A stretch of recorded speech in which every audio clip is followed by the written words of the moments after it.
દૂષિત પાણીને લઈને વડોદરા શહેરમાં બીજા દિવસે પણ ઉગ્ર વિરોધ જોવા મળી રહ્યો છે। વોર્ડ નંબર 11ની જય ગણેશ જય અંબે અને શિવશક્તિ સોસાયટીમાં પાણીનું સંકટ જોવા મળી રહ્યું છે।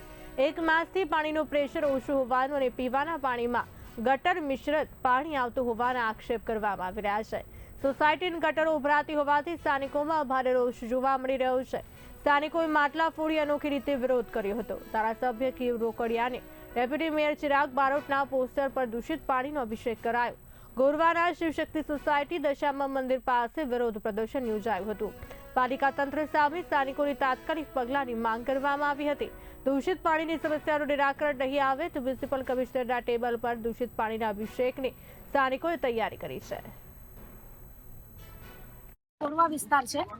સમસ્યા અમારે ગંદા પાણીની તો છેલ્લા 6 મહિનાથી છે, ગટરની તો છેલ્લા 10 વર્ષથી છે, એવું કહીએ તો પણ ચાલે।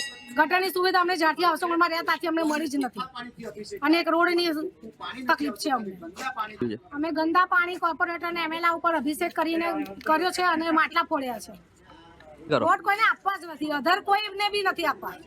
ભાજપ કોંગ્રેસ તો નહીં પણ અધર કોઈને બી નથી આપવા।